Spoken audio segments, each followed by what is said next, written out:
Okay, time for a new video. Welcome back to my channel, or hello if you're new. This is yet another Eurovision related video here on my channel, and today I am continuing this series of videos that I've been filming on my channel over the past couple of months or so, where I focus on one country and one country only, and that nation's results at the Eurovision Song Contest over the past decade, 2015 to 2025. And today it is the turn of Estonia, and that is because Estonia won a poll that I put up on my community/posts page here on YouTube a long time ago now, and I should say that this is going to be the last video in this series for the time being, but rest assured it probably will pick up again early next year. So if there is a country whose entries over the past 10 years I haven't yet spoken about, there will be more opportunities in the future, so watch this space. I am going to be clicking backwards and forwards a little bit here, so do bear with me. Estonia debuted in 1994. They've had some good results over the years, absolutely one of my favourite countries at the Eurovision Song Contest. Eesti Laul is a national selection that I always pay quite a bit of attention to. They've had one victory over 20 years ago in Copenhagen, Tanel Padar and Dave Benton with 2XL and the song Everybody. Not an absolute Eurovision classic, but nevertheless it is a Eurovision winner. And of course this year in Basel they finished third with Espresso Macchiato. More on that later, but first let's roll back the years to 2015. I should say I'll be making a rough ranking of Estonia's entries over the past decade in my notebook, and feel free to let me know your thoughts on anything I discuss in today's video by leaving a comment down below. And as always, there are links in the description to my other social media pages, check them out if you so wish, including the Instagram page rahc.esc, where I am currently doing wishlist posts for Eurovision 2026, even though it still could be an absolute shite show. So 2015, I have a video loaded up here and ready to go. I've seen it before. It's by Schlager Lucas, so credit to them. This is a recap of Estonia's entries from when they debuted right through to the present day, and this prevents me from watching the performances in full off camera. So we begin with an absolute classic, dear viewers. You all know it, Goodbye to Yesterday, which is in my top 10 Eurovision songs thus far out of all the songs we've ever had. It's Elina Born and Stig Rasta. What a ripping duo. Elina is 31 now. She was on Eesti Otsib Superstari many years ago, which is essentially Estonia's version of Pop Idol, The X Factor, that sort of thing. She's released one album, a whole bunch of singles, albeit not for a few years according to this. Stig, on the other hand, is 45 now. He's from Tallinn. He has been involved in Eesti Laul an unbelievable amount of times, including as a songwriter. He was part of Slobodan River, he's been part of Traffic, he was part of Outlouds, and he's going to be involved in Eesti Laul again next year as part of Stockholm Cowboys. He's also been a politician as a candidate for Estonia 200. Who are a centre party, just for the record. Anyway, he's released a whole bunch of songs, he's been involved in so many projects, and this was just one example of that. This was fantastic. Really casual, really low-key, almost nonchalant in its delivery, telling a story. I'm not going to go into the lyrics too much here. You know what they are anyway. They're available online, and if I went through them all, we'd be here until the new year. But rest assured, this is just a really lovely song, and so unlike anything that we really get in Eurovision, and I think maybe that's one of the reasons why so many people really appreciated this. It says here that at Eesti Laul, well, it doesn't actually say here, but I remember at Eesti Laul the performance was different from how it was on stage in Vienna a decade ago. At the Estonian national selection, it was sort of monochrome, very washed out, very grey, furniture all around them, and even then, just watching that performance, you knew that this was something quite special, something very unique, something totally itself, nothing forced, everything very casual, if you see what I mean. And then at Eurovision it was similar, but slightly different. It says here the performance was in colour, and Elina had to walk onto the stage instead of standing in one place, and there were minor outfit changes for her as well. The song itself was not altered. If we take a look at Eesti Laul 2015, this was the very comfortable winner. It's over 71,000 votes for this. Daniel Levi in second place had barely 11,700. It says a bit more about the performance here. Elina was wearing a dark jumpsuit with a silver belt. He was in a dark suit with casual shoes. Dark colours, white accents, silhouettes of the performers on the LED stage floor, particularly when Elina makes her grand entrance. That's quite effective. The LED screens displayed a shadowy cityscape with prominent skyscrapers. Stig began the performance on stage alone. Elina joined him, and then he clears off towards the end, and there's that single tear that drips down Elina's cheek. I think that might have happened in the semi-final as well. Very powerful. Unfortunately, on early in the running order in the final, which may have been a little bit damaging. If we take a look at the first semi-final, Estonia finished third, second with the public, ninth in the jury vote. Absolutely ridiculous if you ask me. And then in the final, Estonia were fifth with the public, 11th with the jury, 7th overall, 106 points. Absolutely terrific. I'm going to put 2015 just there. I don't really have much else to say about this. Stig's vocals, I would say, and I'm not a professional musician, we all know that, maybe not quite bang on the money in either the semi-final or the final. Elina, on the other hand, looking quite fierce, I would say, at times. Quite powerful. Does it say anything else about the track? Let me just see here. May as well try and talk a little bit about what the song's about. What does it say here? Well, it says that the lyrics of Goodbye to Yesterday were written a couple of years before 2015 and are inspired by a combination of the life of a trucking driver and the era of the 1950s and 60s. A lot of critics really liked the song as well. The Daily Telegraph here in the UK said it's a good song with some dramatic doorway-based staging that looks as if it belongs in a student production of Pinter, which is a good thing, I think. Anyway, let's move on to Estonia 2016. Stig was involved again because the man cannot stay away, as a songwriter this time, for Play by Jüri Putzmann, who is 31 years of age. He was also on Eesti Otsib Superstaari. He's released 2 albums, many singles, and has tried since to represent Estonia again. This was the Stockholm competition that year. Play is, again, a very sort of low-key, quite relaxed, chilled out sort of song. I think some criticism here definitely came when we started seeing some of the rehearsal imagery and footage just before the first semi-final 9 years ago. People were saying, what's with the creepy looks into the camera, the magic trick where he pulls out the card and then it seemingly vanishes, what's the point of that? It doesn't add anything to this performance. So I think, although the song is, in my opinion, perfectly fine, the studio version is pretty solid stuff. Live, it was really lacking something, and it didn't leave much of an impression. This is one of those songs, and I say it all the damn time.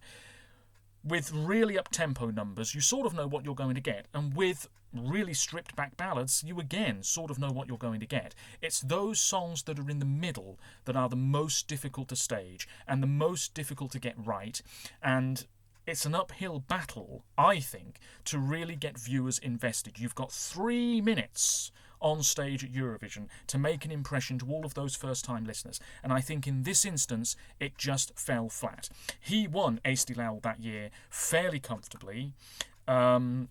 He was on stage in a blue suit with the stage displaying red, gold and white colours and images of playing cards and a Baroque-style pattern appearing on the LED screen. He also performed a trick where he drew a playing card from his sleeve. There were 3 backing vocalists. However, this was nowhere to be found, really. At Eurovision in 2016. I am clicking backwards and forwards, like I said. In the first semi-final, he finished last with 24 points. That's below Moldova. That's below Greece, who didn't have a great song that year. That's below Montenegro, who I think a lot of people expected to finish last. That's well below San Marino with I Didn't Know by Serhat. Estonia were 16th with the public and last in the jury vote. Very, very disappointing indeed. What else is there to say about it? Not much. I like it. I can, all these years later, understand why it struggled. Very classy, very elegant, but the stage was very empty, and I suppose for some people there was this creepy vibe emanating from the television screen. But anyway, we move on to 2017. Yes, bear with me. Here we go. Estilal 2017. A pretty good lineup here. We had some great songs. Ariadne, Elena Kurma, Daniel Levi was back. Elena Born finished last in the Estilal final, for crying out loud. But it looked like it was going to be a two-horse race, and so it came to be. Between former Eurovision artists Koit, Tume and Laura with Verona, and Kerli, arguably the biggest Estonian musician of the past 20 years. I'd make that case, with Spirit Animal. Fun fact, she was also in Melfest in Sweden when she was very young. That's a performance worth checking out. Anyway, in the super final, Verona came out on top with 44,818 votes, and Kerli was second with 23,901, and I still haven't forgiven Estonia for this absolute shitefest, because, in my opinion, Verona, I liked it at the time, it's okay now. Have I really gone back to listen to it much over the years? No, I haven't. Do I find it cheesy? Oh, yes, I have to say I really do. Spirit Animal, it's a bit repetitive. I think she was fairly unwell on the day of the Estilal final, but it was still pretty good. The studio version's great. It's quite visually interesting, much more so than Verona, which was so dull and grey and miserable, I would say, in Kyiv. My word, Spirit Animal should have gone to Eurovision, but what's done is done. Let's see what it says here. So Koit Tume, for the record, is 46 years of age. He was representing Estonia in Birmingham in the late 90s with a really nice song, Mere Lapsed. His uncle was the Prime Minister of Estonia once upon a time. As for Laura, well, she is another person who can't really stay away from Estilal. 37 years of age, been making music for years, 4 albums and loads of singles, and she's been in Estilal many times since. Sven Loimus wrote this one, and whenever he's involved, watch out, because he knows what he's doing when it comes to Estilal most of the time. Verona, well, it says here, Koit was in a black suit with sequin embellishments, and Laura in a white dress, performing on stage which displayed black and white colours and holograms of both of them on the LED screens, with a light-up pathway on the LED floor accompanying Koit's entrance to the stage. There were 3 backing vocalists. Rolf Rusalu was one of them. He's been in Estilal before.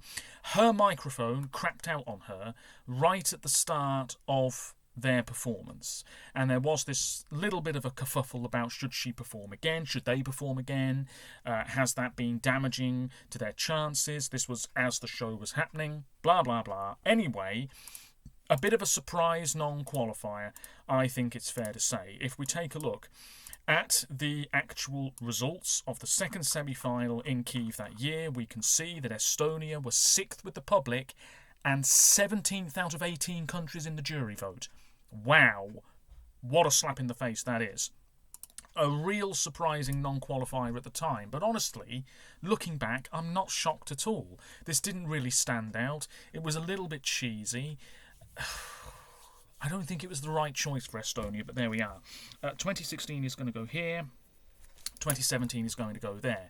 We have to move on. I'm not even really watching the video that I've got loaded up, but there's very little to say here. I think they went for a sort of classy look again, but it just wasn't really gripping me at all. 2018, something far better. This was Elena Nechaeva with La Forza, performed in Italian. Now, guess what show she was on? That's right, she was on Esti Utsib Superstari. She's 34, opera, operatic pop, blah, blah, blah.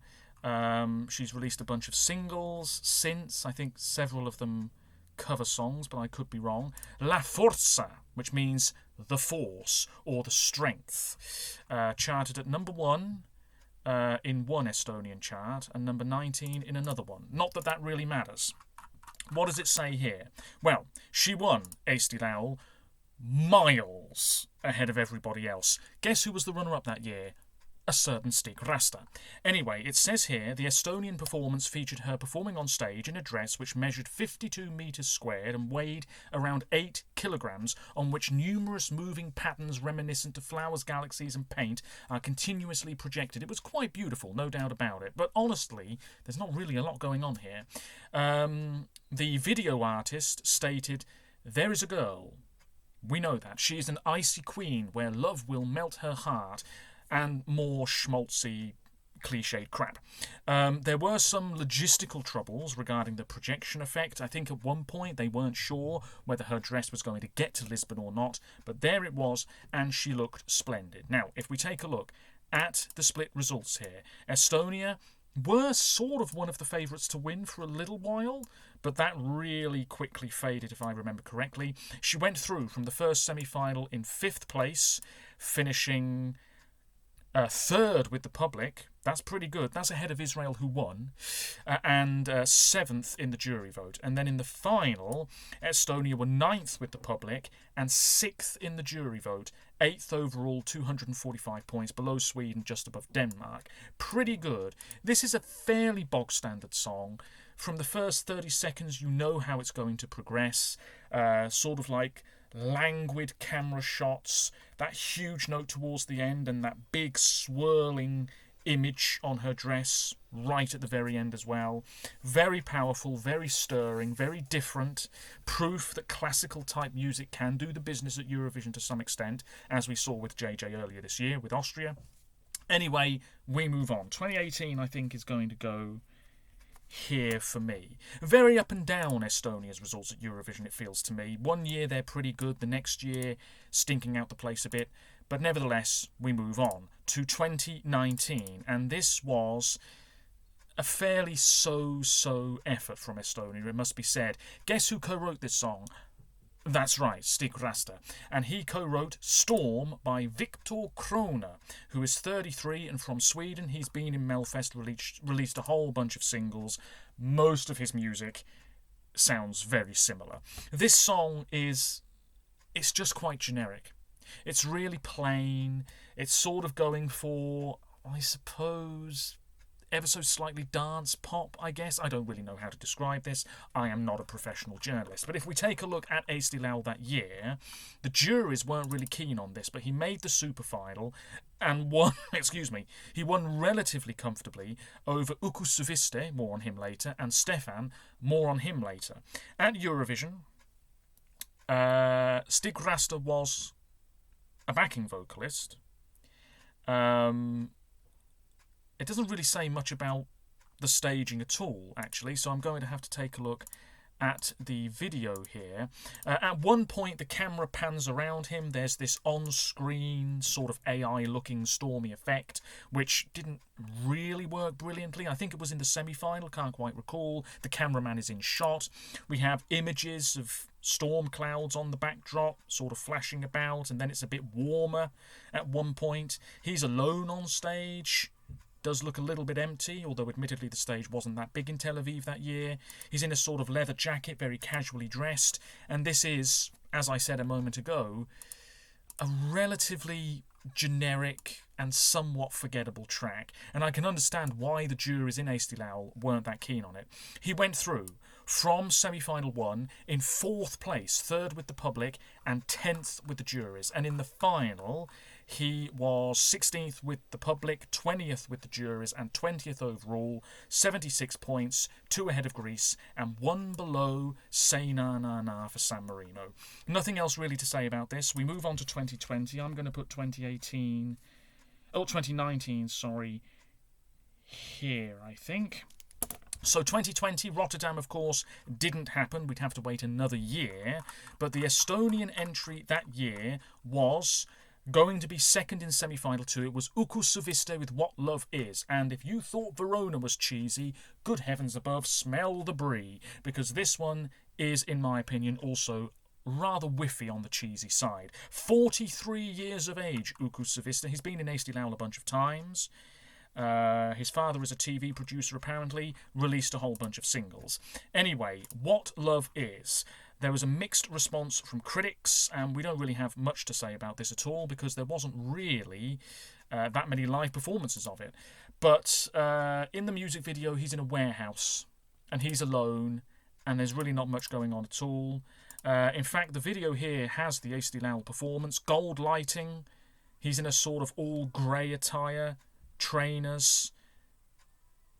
Everybody in the crowd is sort of filming it on their phones, it looks like. I mean, it's so plain. I use that word forgettable again because it really is. This would not have qualified had the 2020 competition gone ahead. If we take a look at the exact Esti Lal results here, they were all over the damn place in 2020. He won by a mile, 33,500 votes. Second, Jargup Twisk, just under 8,000. Nothing else to say about it. Highly, highly dreary stuff, I would say. A year later, he was back, but he had to go through Esti Lal again. And this time, he had the song The Lucky One. And he won by about 10,000 votes. Yuri Potsman, who I mentioned earlier, was third. And The Lucky One, which is another song that he co-wrote with Sharon Vaughan, doesn't say much about it at all. Yes, I'm going to have to do... Does it say anything else here? Okay, here we go. On stage, he was in a white, loose bow tie outfit with the stage displaying dark blue colours and a large moon graphic with lightning effects appearing on the screens alongside water effects on the floor. And there was a backing vocalist as well. In my opinion, this is the stronger of the two Uku efforts. He looks like he's just left some sort of dinner party, maybe. Again, alone on stage, flashes of lightning, flashes of red. Not a bad vocalist at all. I just think that the song is fairly lacklustre. I wouldn't be mad, in all honesty, if he came back to Esti Lal, but he would need a far stronger song than this. Bit of smoke behind him as well. It's okay, but it is fairly underwhelming. I don't see many people talk about this song anymore, and I don't think many people spoke about it at the time either. 13th place in the second semi-final.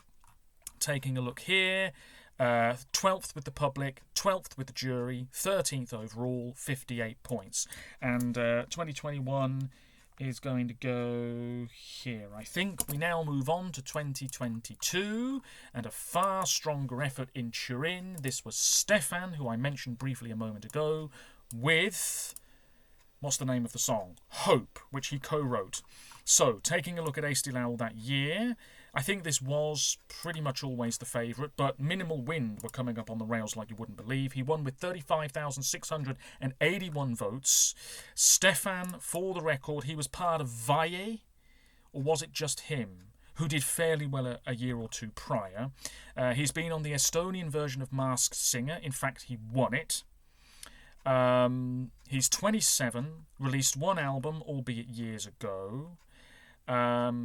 Still making music now, including with Lislem Salu earlier this year. What does it say about Eurovision? So, he was on stage in a white and beige outfit and starting on the satellite stage playing the guitar, pretending to play the guitar, with a sepia filter on the camera that later cleared off. During the second verse, he moved to the main stage, jumping over the waterfall surrounding the stage to finish the final chorus on the satellite stage, with the sepia filter being used again before fading to black. The stage displayed gold and blue colours with a Western-inspired desert scenery appearing on the LED screens. Yes, there was definitely a sort of Western, slight country tinge to this track, which I really liked and I still like now. Quite a charismatic performer. Didn't mind what he was wearing. There was energy. I think the crowd were really feeding off that as well. If we take a look, semi-final 2, he qualified in 5th place. Taking a look at the split results, 7th with the public, 3rd in the jury vote, 5th overall, and in the final, if anything, this is a bit of an underrated gem, actually. It's really not a bad song at all. One of Estonia's stronger efforts in recent years. You could definitely make that case. 10th in the public vote, 15th in the jury vote, so there was a change in opinion when more countries could vote in the final. The juries were less keen after the semi-final, it would appear. Anyway, 13th overall, 141 points, sandwiched between Poland and Lithuania. Really nice track.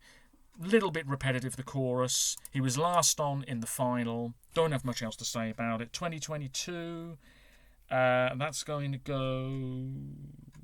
I'm going to put it here for now. Yes. Moving on to 2023. Now we are talking about another really, really fine Estonian track. And I was in Liverpool on the Pierhead for a screening of the final that year with my friend Peter. And I was so glad to see an Estonian flag, and it felt like me and this other person, wherever they were in the Eurovision village, were the only people who gave much of a crap about this track for some reason. But it's really, really wonderful. It's, of course, Alika with Bridges, and I'm just scrolling down here. This was in semi-final 2 and went through in 10th place. Remember, this was the first time there was no jury vote in the semi-finals, so it was a little bit touch and go for me in terms of making predictions as to whether this would really make the cut or not. But thankfully, when the final came around and the juries had their say, it was a bit of a different story entirely. Bridges is just a great song. It's a great song.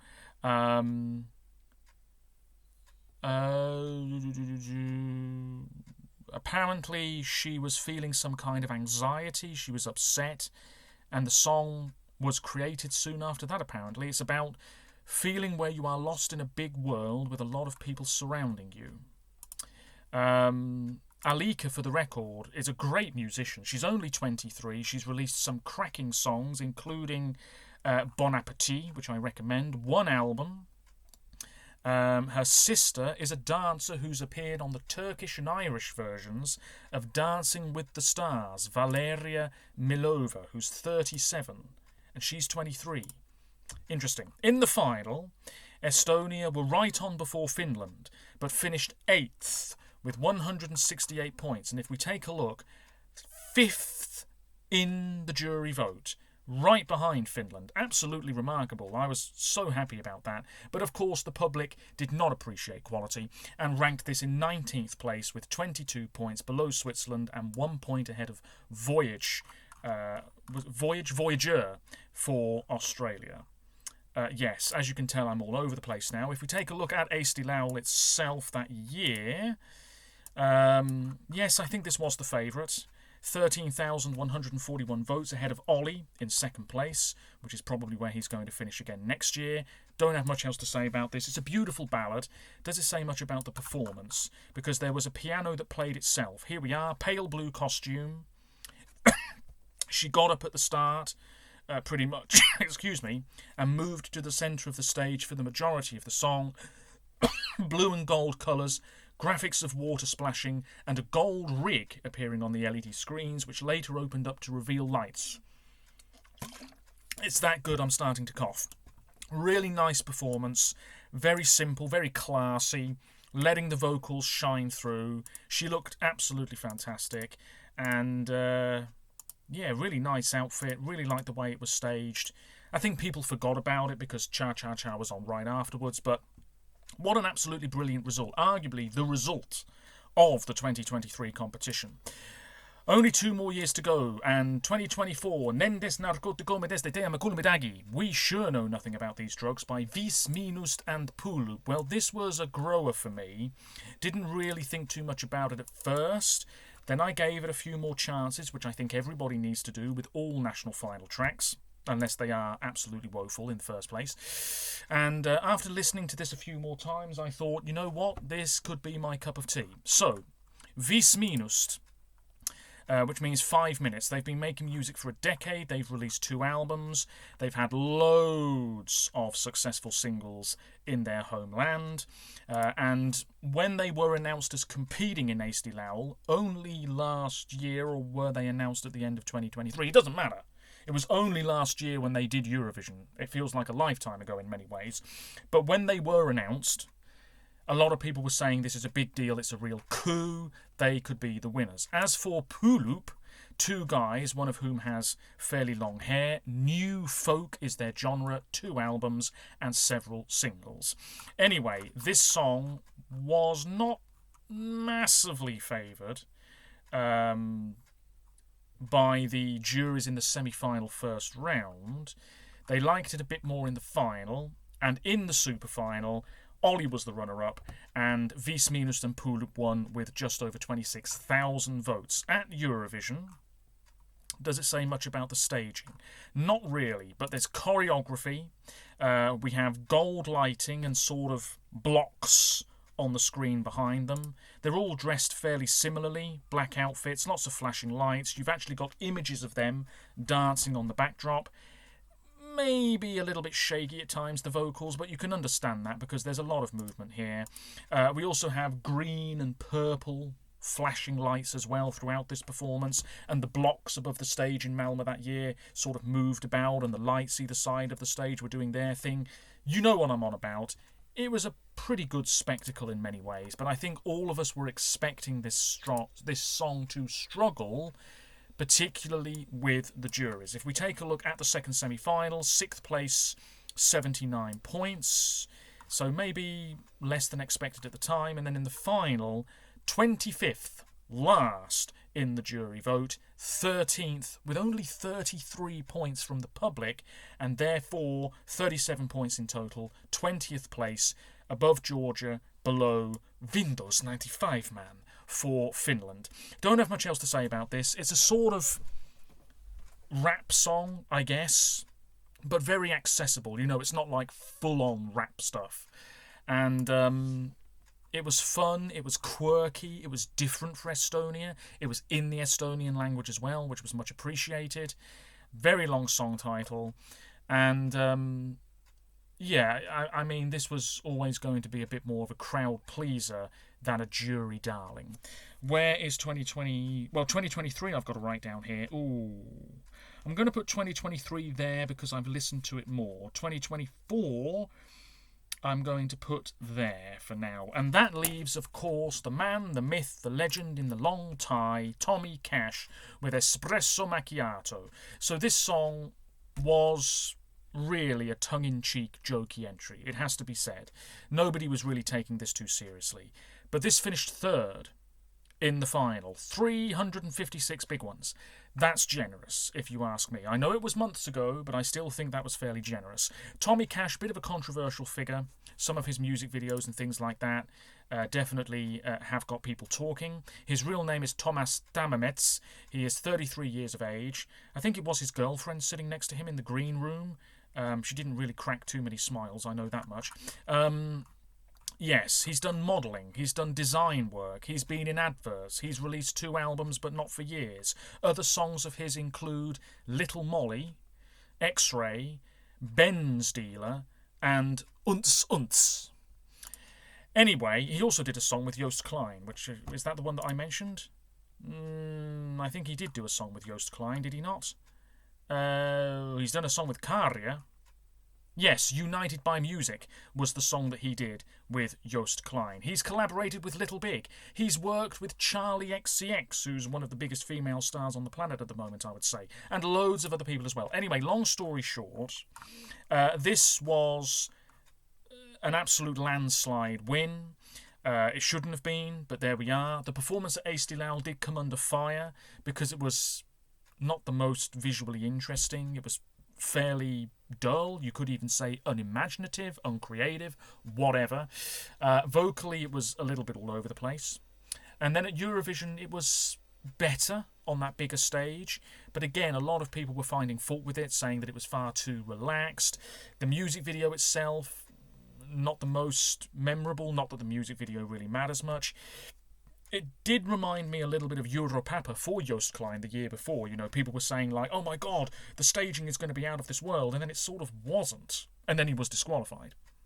And with Tommy Cash, again, we were sort of maybe expecting really impressive, quirky, perhaps quite humorous staging, and it just didn't really happen. Anyway, he won, like I just said, Eesti Laul earlier this year by a mile.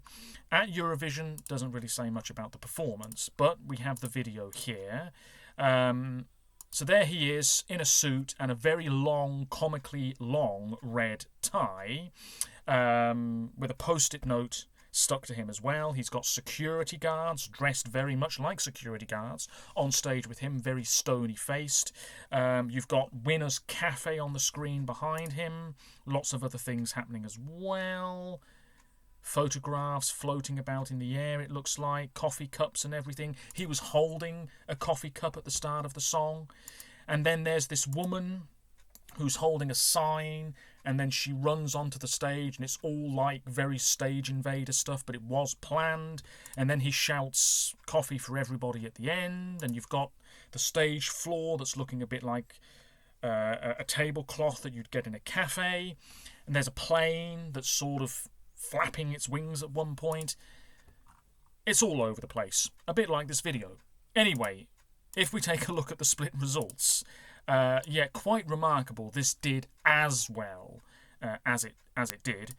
In the first semi-final, 5th place, 113 points. And then in the final, if we take a look at the split results here, 2nd in the public vote behind Israel, who, probably, splashed a bit of cash. But anyway, 258 points for this. And then in the jury vote, 9th, which isn't bad. Just below Greece and just ahead of the UK, 3rd overall, 1 point behind Israel, 3rd place overall. Absolutely one of Estonia's best results to date. I'm going to put espresso macchiato. It does get stuck in your head. I will say that much. It's a real earworm. And I think for a lot of people who were watching the Eurovision final earlier this year, hearing it for the first time, the melody and that phrase definitely lodged in people's brains, I think, and maybe made them want to vote for this track. Anyway, 2018. I'm going to put it 2024, is that? I'm going to put it here. There we go. Don't have much else to say about it. But this is my rough ranking of Estonia's entries over the past decade. Bottom to top, 2020, 2021, 2017, 2019, 2018, 2025, 2024, 2022, 2016, 2023, and the winner is Goodbye to Yesterday from 2015. That is all there is to say. I've probably forgotten certain things, but we're going to leave it there. This video's long enough as it is. That is it for this series, but it will pick up again, no doubt, early next year. And there will be more videos from me regarding Eurovision 2026 moving forwards. Until next time, take care of yourselves, stay safe, let me know your thoughts in the comments below, and I'll see you again soon, all being well. Bye for now.